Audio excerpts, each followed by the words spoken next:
Welcome everyone to the first webinar in our advocacy webinar series. Today's topic is Advocacy 101, an introduction to lobbying and advocacy for childcare advocates. I'm Lauren Robertson. I'm the Digital Advocacy Manager at Childcare Aware of America. We will introduce everyone shortly, but first, we just want to do a little housekeeping and share our goal for today in this webinar series with everyone on the webinar. Our goal is to expand the advocacy capacity for CCR&Rs, providers, and family advocates at the state level. So a few housekeeping things to keep in mind throughout today's webinar. Please ask questions throughout via the chat box. We have our social media manager monitoring questions, and we will answer them as we can. If there's anything we missed or you have any questions at the end, feel free to email us as well. We will send a follow-up email, so you can just reply directly to that email. We are recording this webinar, so it can be available after, and the recording will also be available on our website. So if you had a friend sign up but had to miss it, or you know someone who would really benefit from this webinar, feel free to share that recording with them. Everyone will be on mute, so make sure that you have any questions, chat them in. But we will be asking for audience participation through just a few poll questions. So when those pop up on your screen, feel free, please participate so that we can engage with you and hear your thoughts.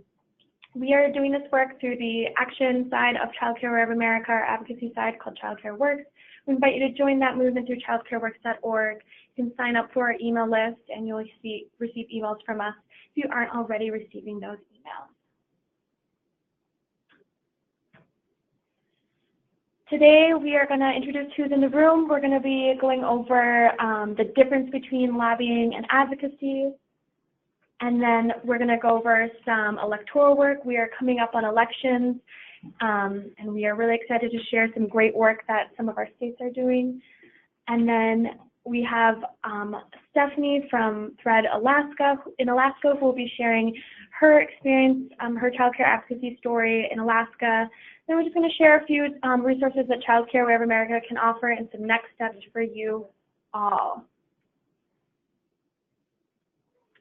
So we're going to introduce ourselves, and then we have a couple of poll questions to ask of you so we can figure out who is in the room, so to speak. So if we want to have each person introduce themselves, that would be great. Michelle, do you want to go first? Absolutely. Thank you so much, Lauren. Hi, everyone. It's Michelle McCready. I'm the Chief of Public Policy and Research here at Childcare Aware of America, and I am very happy to be with you all today. Chrissy? Hi, I'm Chrissy West, Director of Advocacy for Childcare Aware of America. And I'm Lauren Robertson. Like I said, I'm the Digital Advocacy Manager at Childcare Aware of America. And then Stephanie, do you just want to introduce yourself, and then we'll hear from you a little later. Yes, good day everyone. This is Stephanie Berglund. I'm the CEO of Thread, and we're Alaska's Child Care Resource and Referral Network, and proud to be a partner Childcare Works state. Awesome, thank you, Stephanie. Stephanie, just to let you know, I'm putting you on hold, or not on hold, on mute just in case you have any background noise if you're typing, and then I'll put you back on to speak when it's time for you to speak. All right, so we're going to launch. We need to pause for just a second. I think we have some technical difficulties. People are only seeing the cover slide right now. Oh, okay. Oh, ha. That's because I didn't press that button. Now we're good. Okay, now we're good. I even said a little prayer to make sure we had no technical difficulties, and then it was all me. Okay, wonderful. You didn't miss much. You only missed our goal, so. And I read that to you, so beautiful. Well, I'm going to launch this first poll because we want to hear who is on this call today. So first question is, what best describes your role? If you want to select if you're a child care provider, administrator, you're a child care resource and referral staff member, a parent, something else. If you are an other, feel free to type that into the chat box. This just helps us know who's out there and how we can best tailor our webinars and our resources for everyone. Oh my goodness, we have like 70, everyone is voting. I'm so proud of everyone. Wonderful, we'll have it open for a little bit longer because we're almost everyone.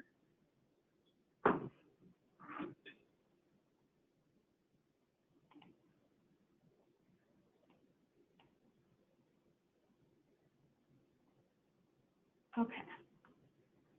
I was going to almost close the poll. We had one more. We're at 90% for people who've put in their answers, so I think that's a success. I'm going to close. Oh, we have one more. Oh, wait, that's weird. Okay. It looks like we are mostly child care resource and referral agency staff members. We have a couple of child care providers or administrators on, and we also have some other folks. So if you want to share your role in the chat box, feel free. We'd love to hear what organizations you're representing, what kind of work you do. And a few parents. We're at 3% parents. Yes. Thank you, Chrissy. All right, we're going to go into the next poll. Thank you so much for sharing. It's so helpful to know who's in the room, especially when we can't see all of your faces. So this next poll is just for us to kind of gauge how you all are feeling about your advocacy. There might be some folks on this call who feel really ready, but are really excited to see some examples and get some tips, and there's some people who might be just dipping their toes in the water. So we really want to see how you feel about your advocacy. So the responses are confident, ready to go, or unsure, or the last one is totally in the dark. And I'm launching that now. So let's see how you feel. Ooh, we're pretty split right now.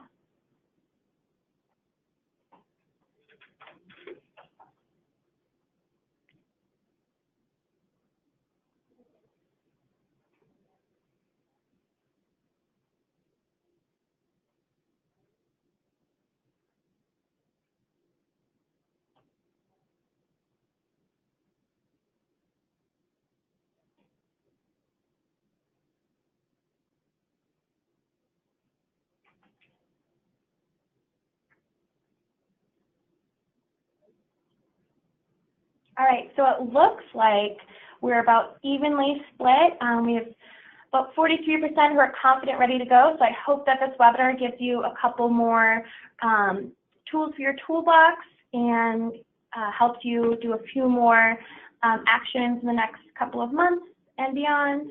About 53% are unsure, and we hope that we move you to confident, ready to go, or a little less unsure. And hopefully the rest of the webinar series will help inform that as well. And about 4% who are totally in the dark, and we hope we bring you 4% out of the dark during this webinar. Thank you so much for participating. I am now going to move it on to Chrissy, who is our Director of Advocacy, and she'll be covering ways to influence legislation at the state and federal level. Thank you so much. So I'm not going to read this to you.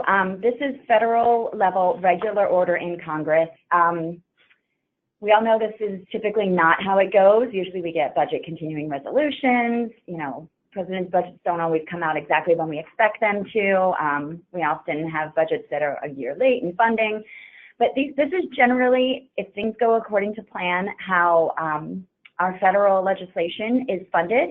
And there are multiple opportunities to get involved here. It just depends on your target. So, for instance, in early February, when the president submits their budget request to Congress, before and while this is happening, often your target could be the administration, and that could be saying that we want to make childcare or early education a priority, and we don't have a specific ask yet because we haven't seen their request. Once Congress completes an action on the budget resolution, we have definite people we can target, right? We can talk to our House and Senate members and actually ask them for, usually, let's be honest, more funding for the programs that we support, because we are never funded fully. Once the House starts considering the appropriations bills, that's when we start targeting just our House members. So the Senate's already done their work. The House is looking at it now and going to do their version of the budget. We want to influence that legislation as much as possible. That legislation tends to either be more liberal or more conservative just based on who has control of the House at the time. So that's something that we want to keep in mind. Once it gets moved on to the Senate for appropriation consideration, that's when we'll start targeting the senators. So we don't want to keep harassing House members if they've already done their work and their part is done. Now, ultimately, these two versions will probably be vastly different from each other, if we're being honest. So what we want to do is then start targeting probably the Appropriations Committee members specifically and just asking that whichever version of the bill we like better, House or Senate, that they adopt that language in the final version of the appropriations bill. So that's usually how we go through targeting at the federal level. And then if we actually meet our date for the fiscal year, hopefully we've gotten the funding we want. If not, we immediately start our push for the next fiscal year, where we start getting in our priorities for funding then. So opportunities to influence legislation at the state level, this actually varies by state. Most of you know very intimately the schedules for your House General Assemblies, your state legislatures. Pew has a really great chart that I actually keep a printout of on my whiteboard here in the office. You can find it at pewtrust.org/stateline, and that'll show you currently who is in control of your state house, whether it's Democrat, Republican, whether it's split, what the dates of your typical legislature are. Most states have part-time assemblies, so it only lasts a couple of months, which means we have a really compressed schedule for advocacy. And also gives you kind of an idea of who is in control at the state level. So you know if you get a bad budget that cuts or totally guts child care and early ed funding, hopefully you have a stopgap at the state level in the governor that you can then reach out to and ask them to veto or consider different funding. So this is just a resource that you guys can take a look at, but it does determine your timelines for advocacy. A lot of the part-time state legislatures are the beginning of the year, which means that ostensibly after elections in November, we want to start planning our budget requests and other programs that we might want to enact before the legislature starts. That's when we start looking for friendly legislators in the state house that can potentially propose legislation or resolutions for us and get them on the docket so that, you know, generally in January when the legislature starts, they can introduce that legislation for us. So just kind of keep in mind when your legislature is actually in session, because that will totally affect your timeline and planning and advocacy. Great. So before we pass it over to Michelle, I have a couple of poll questions just to hear what you all, how you define advocacy and lobbying. And this is just to kind of see how you all feel and what the words and how you describe it in your work, how you might not describe it. So I'm going to launch the first one on how you would define advocacy. And you can select as many as you'd like, I believe. And if you have any other responses you'd like to share, feel free to type those into the chat box. So it says some people, public support for or recommendation of the, I can't see the font of my response. Oh, it's in the next one. How about particular cause or policy? A lot of people are saying standing up for what you believe. People are saying sharing your passion, sharing what you see. So looks like the public support is taking the lead for their most common definitions of the other ones. People also use those to describe advocacy and define advocacy.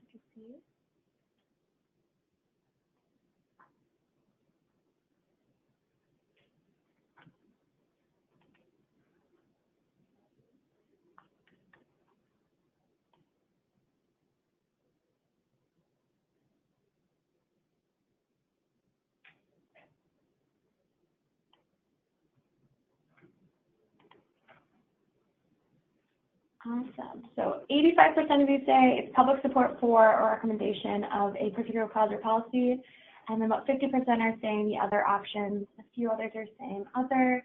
Feel free to type those into the box. We can see. All right, I'm going to close that poll, and then I'm going to launch the next one and how you would describe or define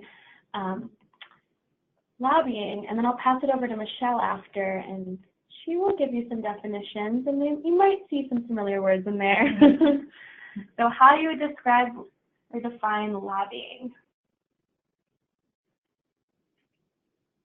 Whether that's communications with legislators' staff, asking the public to contact legislators, communication that refers to specific legislation.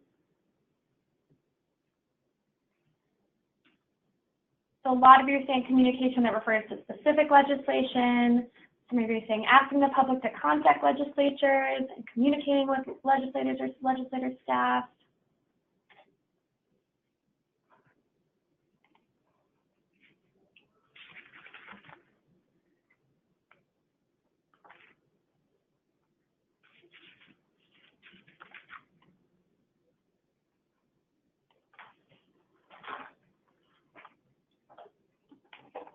Awesome. Well, again, most people are saying that it's communication that refers to specific legislation, and that's how they define lobbying. And others are saying communicating with legislators or staff, probably on a specific piece of legislation. So I'm going to close that poll with how we feel about lobbying and advocacy. With those definitions and descriptions in mind, I'm going to pass it on to Michelle, who is going to share with us the difference between advocacy and lobbying. Great, thank you, Lauren. So I can tell we have some expert advocates in the session today because what you're doing is actually making up the description that is the definition of both advocacy and lobbying. So I'm hoping to do a little bit of myth busting around something that I hear a lot in the field is, oh, we can't advocate or we can't lobby, and really getting clear on what both of those terms mean and what, for our purposes, what 501c3 nonprofit organizations can and can't do. So the definition of advocating and advocacy is public support for or recommendation of a particular cause or policy. So what that means is really standing up for what you believe, sharing your passion, and sharing what you see. So it's really a more general term around sharing the experiences that you, especially as experts that work in childcare or have children in childcare, what you see and sharing that story and really painting that picture for lawmakers.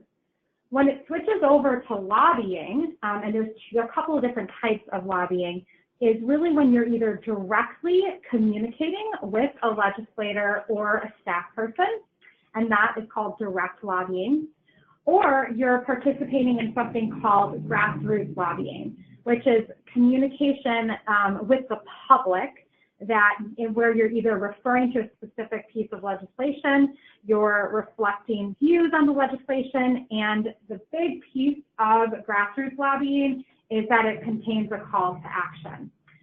So again, just to kind of recap, advocacy, public support for, recommendation of a particular cause or policy, really standing up, painting that picture, sharing what you believe in. And when it converts to lobbying is really when you're either directly out lobbying, referring to a specific piece of legislation and taking a position, or you're promoting others, you're communicating with the public on a specific piece of legislation, and that you're containing a call to action that they should be doing something, the lawmaker should be doing something with that piece of legislation. So that is exactly at the point where legislation becomes involved, or you're advocating for others to take a specific action when it converts from just general advocacy to lobbying. So types of different lobbying. Nonprofit lobbying is actually, and this is another kind of myth that I hear out there, is that we're a nonprofit or we're somewhat funded by government funds, and so we cannot lobby. So the IRS actually, in fact, does not prohibit lobbying by nonprofit agencies, except for, and if you're in the category, if you're fully funded by the government, then yes, there are restrictions on lobbying. But the tax code restricts only on how much you spend on lobbying, and really the meta message is that tracking is a piece of it, and it's for the agency's protection.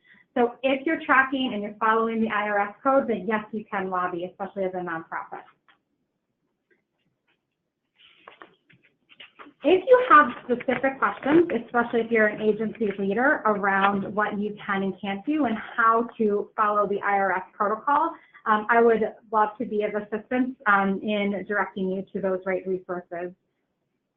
All right, so moving on to election activities and building off of what you can and can't do around advocacy versus lobbying, I am going to pass it over to Chrissy to talk about, as we're getting engaged with election season, what is a nonprofit you can and can't do?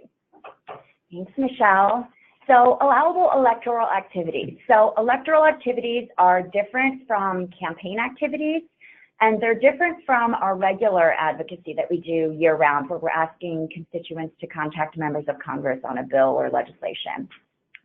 So as a nonprofit, you should pretty much all be able to register people to vote, distribute nonpartisan materials on candidates or ballot measures, sponsor nonpartisan candidate forums or debates, help new voters understand elections and the voting process. And actually, we have some really great R&R examples of work that's being done out there on this later. Providing briefings to candidates on the organization's issues and encouraging and helping people to get to the polls on election day. All of this is fine as long as you're doing it in a nonpartisan way. But you cannot, for instance, register people to vote, but ask them first, who are you supporting in this election? Oh, okay, do you want to register to vote? You can't do that. You can't distribute briefings to one candidate or invite one candidate to a forum and not invite everyone else running for that same office.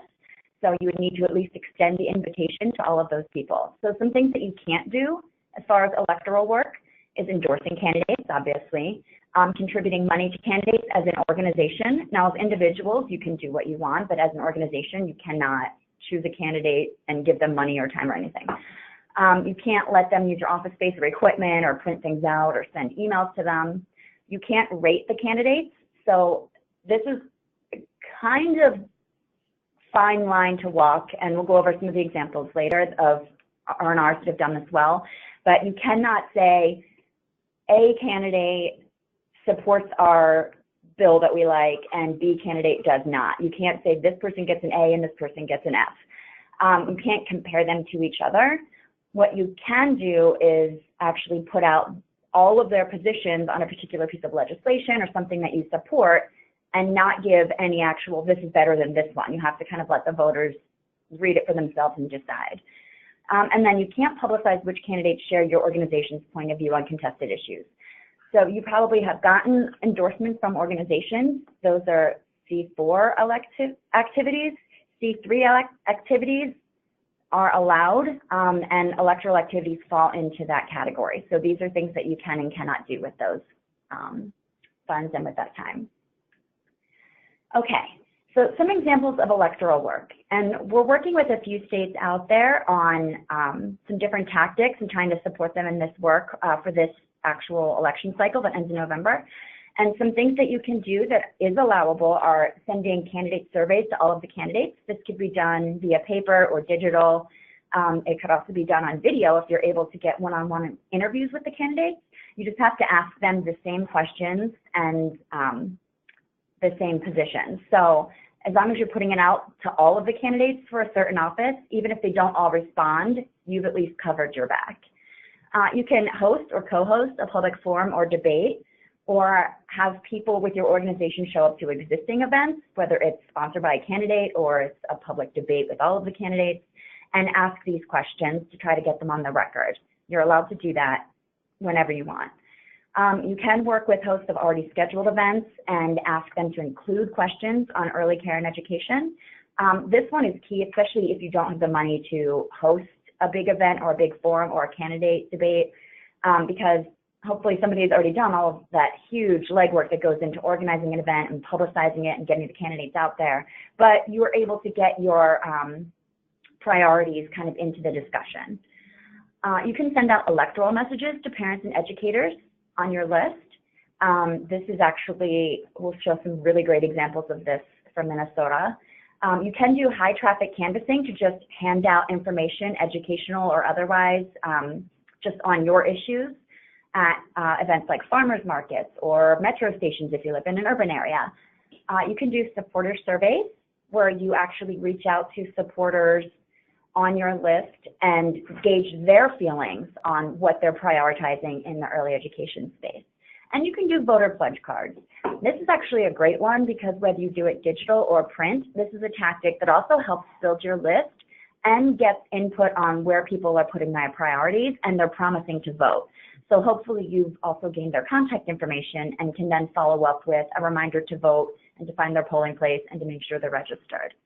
So these are some of the most common electoral tactics that R&Rs and nonprofits generally are able to do, and they're pretty low expense and low lift as far as the time and energy that go into them, because obviously you all wear 10 hats at your organization and have a lot of work to do. So these are just some kind of general tips and tactics that you can use. And now I'm going to transition over to Stephanie, and she's going to discuss how Thread has used their Action Center for their work and where it's been successful. So go ahead, Stephanie, take it away. All right, thank you, Chrissy. Good day again to everybody. I'm happy to be with you today to talk a little bit about the Action Center. And the Action Center, for those of you who aren't familiar with, is an advocacy tool that can be used for advocacy and or lobbying, as Michelle defined earlier. And it's in partnership and support with Child Care Aware of America. So this is an example that you're seeing of Thread's Action Center. So it's a website that's housed and managed on our state network website with support, again, of Child Care Aware of America. So the Action Center is basically an online message tool to help build capacity for engaging advocates. So using the Action Center helps raise awareness about important early childhood and childcare issues, and really helps to make a difference by including more voices in our collective work, which is great. So as you can see on the screen, this is a little screenshot from our website and gives a few examples of issues that a visitor can take action on. So this is a public website, and anyone can visit and take action on any of these items, but they also can sign up to be a recipient of recurring alerts, news, and messages. So in addition to the current actions that you see, for those who sign up, the Action Center is a great way to push out messages to advocates to help them understand issues. And I think what's really great is it gives people really quick and easy, it's a quick and easy platform to send a message, for people to send a message to policymakers. At Thread, we use the Action Center as a tool as part of our larger advocacy goals. For an example, we're in a bit of a recession right now in our state, so one of our advocacy goals is to preserve early childhood funding and prevent any budget cuts. So one example of how we've been able to use the Action Center for movement on our issues and have had success has been related to our legislative session and Alaska budget bills. Most of our early childhood kind of change goes through our state operating budget, not necessarily standalone early care and education bills like it may in other states.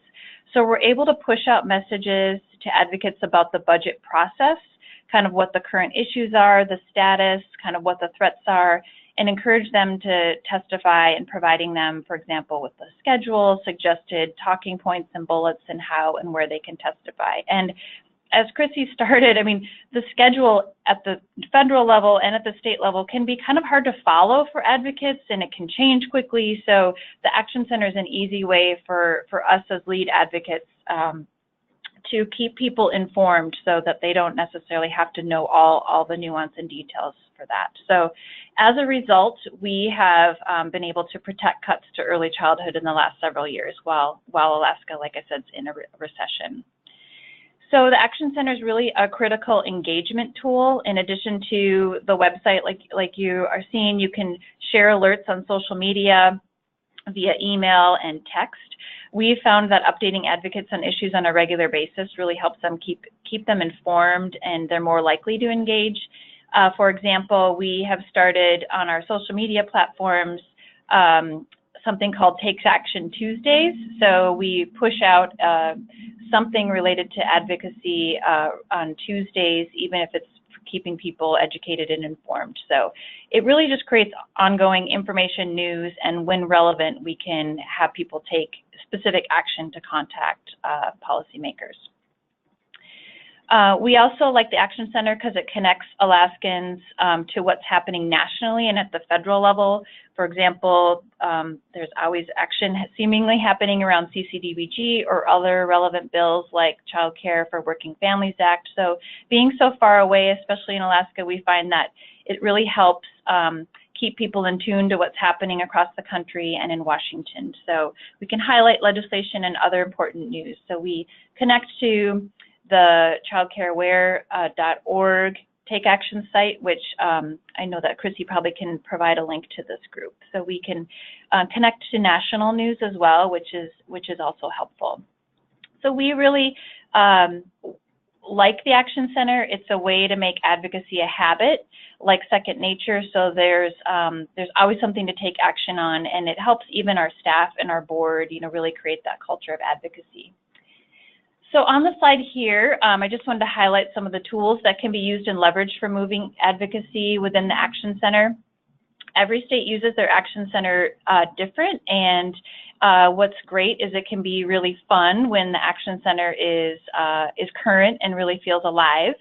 Some examples I wanted to highlight are in the Child Care Aware in Washington. They created a question of the week and used the question part of the Action Center where they sent targeted emails to early educators, and they asked specific questions, for example, on reimbursements of subsidy rates and how that affects them, their child care staff, and their children. And the responses went through the system and directly to their legislator, which was really powerful. And another example is in New York. They used their Action Center last year for a Share Your Story campaign where they incentivized participation and collected stories, again, from early care and learning programs, from parents and R&Rs, so that they could illustrate the issues with childcare and use those stories during testimony to their legislature in op-eds and other letters to the editor, which is great. In Alaska, I have an example that we have a local campaign called Best Starts in our capital city of Juneau. The Juneau Best Starts initiative is really working to address a shortage of high quality early care and learning in our capital city.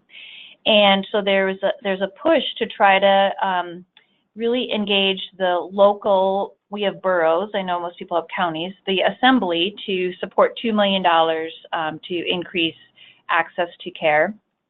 And we used the Action Center to create a petition so that local residents and supporters could sign on to show broad-based individual and organizational support for this funding. And it really created a powerful list of supporters that local advocates used to demonstrate that support and desire to fund early childhood. And unfortunately, that initiative was not funded during that budget cycle, but what's great is that the Best Starts initiative has really continued to gain momentum and now has their issue being considered as a local ballot initiative. So it's an example, I think, that underscores that the Action Center can help build momentum and energy around lots of different issues, and can keep people informed and engaged, and like I said, is especially important as things change quickly. I think people are pretty well aware that bills can move to different committees or be combined and changed, or in this case, the initiative went from really a budget item to a ballot initiative. So it's nice to keep people informed as things evolve. So, and most importantly, it's really easy and a simple way for people to quickly engage. So that's a little bit about the Action Center. So now I'm going to turn it back to Lauren, who's going to share some good examples of voter outreach and candidate education. Thank you so much, Stephanie. You're awesome. We're just sitting here on mute, gushing over the great work that Alaska does. And we're so excited for Lynette to visit and for just to keep working with you and hear more about the great work you're doing. We're so enamored by you, so thank you so much. So I'm going to go over a couple of examples of what electoral work could look like, particularly in Minnesota. As a former Minnesotan, I have a little soft spot for them, but they've been doing some really cool work from their local CCR&R agency and some coalition work around engaging voters and candidates. So with the election coming up this fall, there's an opportunity to not only engage candidates, but also voters. And I always like to remind people that parents are voters, child care providers are voters, CCR&R staff are voters. So it's such a great way to, such a great opportunity to get the word out about childcare and the importance of childcare, and then also a great opportunity to make sure that parents and providers' voices are heard. So to begin, we'll talk about a little bit about voter registration. And Chrissy has mentioned this before. So as long as you are doing voter registration that is for everyone, it's really easy. I know of folks who've done voter registration drives at their childcare centers. I know who've done it at their PD trainings on like Saturday mornings. And it's as simple as having a table with the paperwork there to help people fill out and get them registered to vote, which is really awesome. This example from Minnesota is really cool. It shows a lot of different parts. It shows how to register to vote, some facts about early childhood, when the election is, and then questions to ask candidates as well. So this is like everything you can imagine for electoral work all in one space. I've seen, as someone who has worked in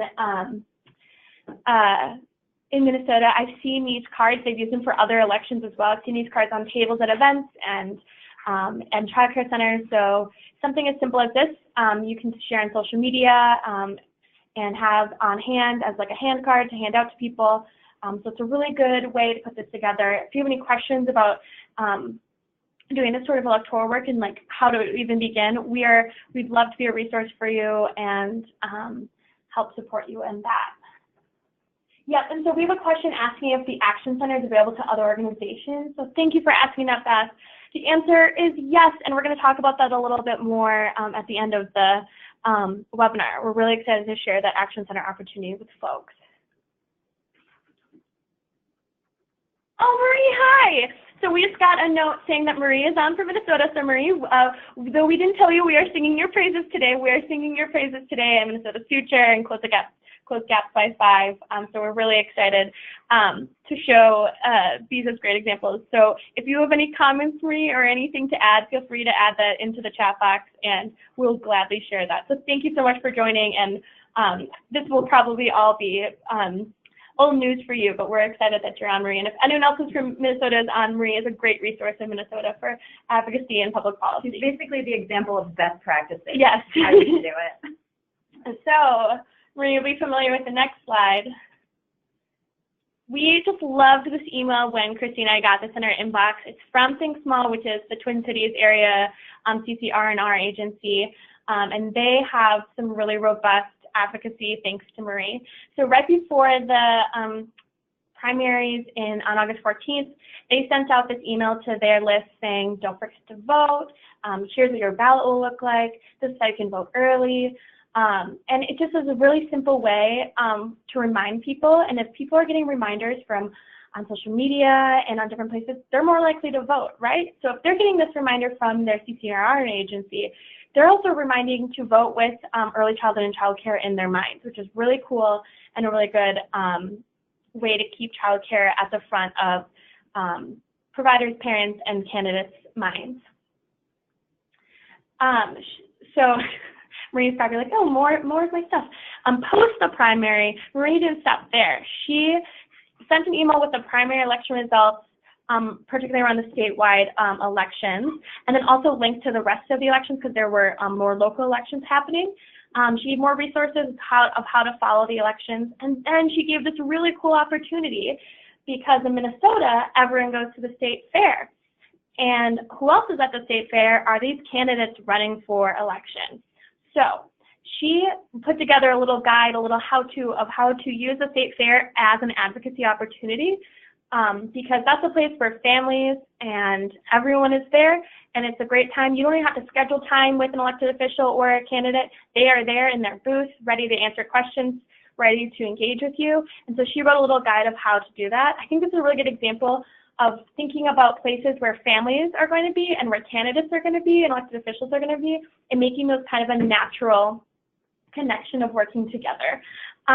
So I think about parades and family festivals and other local events that are happening where you can equip families, providers, and advocates ready to go with questions and things to engage candidates on. So I just love this, and I love the idea at the Minnesota State Fair right now that candidates for governor and for attorney general and U.S. Senate, et cetera, are getting those questions about child care thanks to Think Small's advocacy. So this is a really good example, and Chrissy had mentioned before, of how to get engaged with candidates and get their platforms and opinions on certain issues, particularly around childcare and early childhood. And I know Think Small worked together with a coalition in Minnesota to get a questionnaire out to all the gubernatorial candidates before the primary, and then they shared out, they have the raw responses. I believe they sent it out via email, and the candidates were able to type in their responses, or the candidate staff were able to type in their responses. And so when you are doing that, you just can email the candidates campaign emails and ask them to respond. And as long as you're emailing every campaign, you are doing totally okay electoral work. And then if you're reporting back on what they're saying, you just have to quote what they're saying. You don't have to, you shouldn't summarize, you shouldn't say like, well, this person was better than this person in this response. You just educate voters on what their response was. So this is a really good visual showing what the Democratic candidates for governor shared about the answer to how big of a priority is closing achievement gaps. And they just gave their response, and so they might share this on social media or have this as a printout. People can easily read and be like, who am I interested in voting in the primary? Oh, this is this person's response on this. I'm interested in this, or I agree with this. And then they have the full verbatim account of the questions and answers on the coalition website, which is just awesome, and it's a great way to really, first of all, it's a great way to bring this to a higher level, this issue to a higher level with candidates if they weren't thinking about it before, and then also to educate voters and have voters make informed decisions. So I just put a list of example questions. We're going to have some of these in our resources after the webinar, the ones from Minnesota's candidate questionnaire and some from a questionnaire we put together based on a little YouTube video we did. So it's really about making candidates think and respond to you about how they're going to make early childhood care and education a priority if and when they're elected. And if you have more specific questions or general questions, we're happy to help you write questions. We're really excited to be working in some states right now on candidate questionnaires, and really getting candidates to answer these questions is exciting. So another aspect and resource that Child Care Aware of America has is some great data and one-pagers to share with candidates.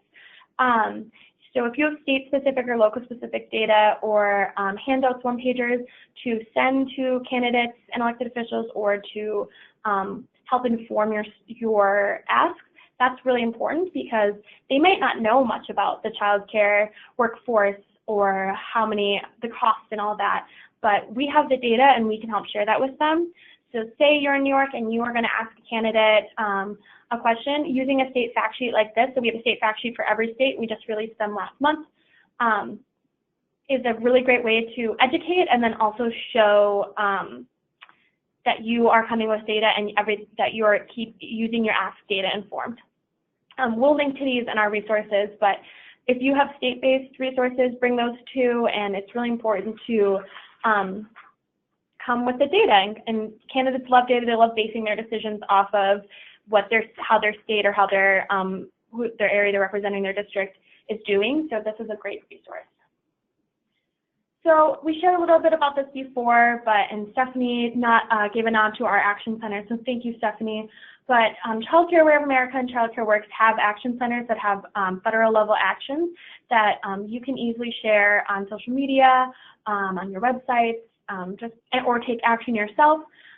So if you are interested in having an action center at your own organization or in your state, we are happy to help facilitate that. We love helping do state level action centers, because specifically child care research and referral agencies and other early childhood organizations are the ones that are really connected to parents and providers and other advocates around early childhood. So getting those voices advocating is really important. We also have a great communications team, and specifically a social media manager who will be leading our social media 101 and 201 training webinars in 2 weeks. And if you have any questions on how to use social media, how to engage more further in social media, we encourage you to reach out to us and attend those webinars. And we also have really active social media accounts as well. So we are really excited to provide support. We went from a team of 1 person doing this advocacy work to a team of 3 people at Child Care Aware of America. So we've tripled our capacity to support folks in early childhood advocacy across the country.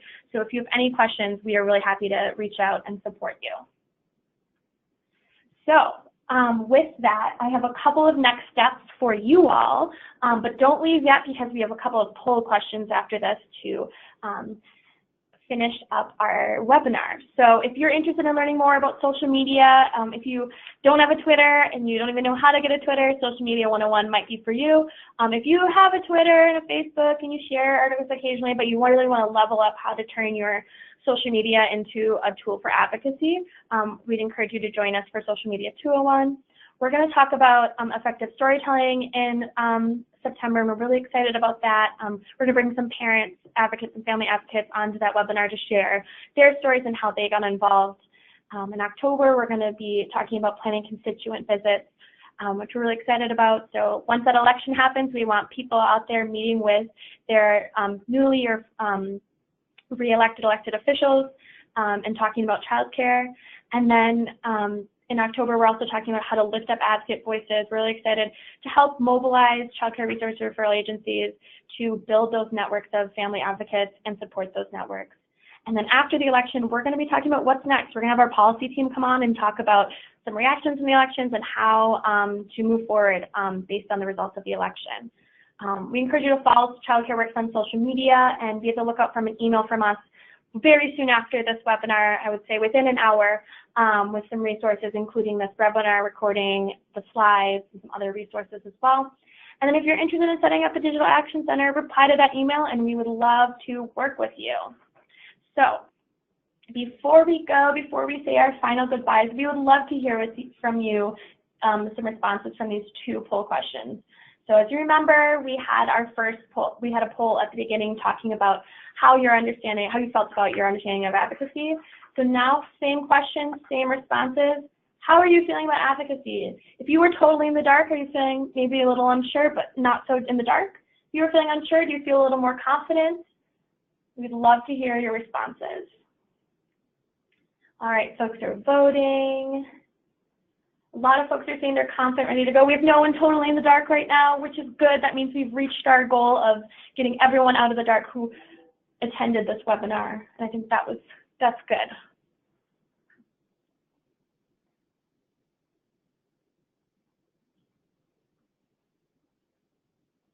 Let's see.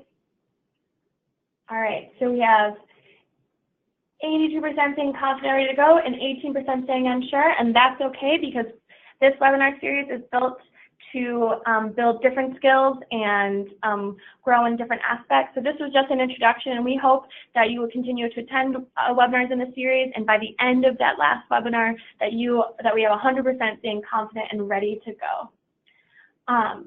I like the comment that says, this is a lot, but very excited. It is a lot of information, and that's why we are spreading this out over 7 webinars, and if you have any questions, we are here as a support. If you're unsure about something, feel free to reach out to us. We're really excited to support anyone and everyone who wants to be a child care advocate. So I'm closing the poll as 0% saying totally in the dark, so I'm saying that that is a win for us and for you all. Now the final question, you can select however many you want, but this is just, we want to know what you want to learn more about because we want to be able to tailor the next webinars to your needs. If you have any questions or concerns, again, let us know because these webinars are for you. We do this advocacy work day in and day out, and while we're still learning, we want to make sure that these webinars are fitting your needs and are helping you be great child care advocates. Great, so a lot of people are saying they want to see some state advocacy examples. We're really excited to share some more of those on the next few webinars as well. Communicating with my legislators, the webinar and constituent visits will cover a lot of that, but also the storytelling part and lifting up advocate voices will cover a lot of how to communicate with your legislators.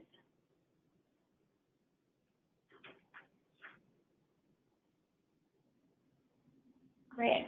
More on electoral work. We'll weave in that electoral work throughout the next webinars, and we also will talk about how to continue that even after the election as well.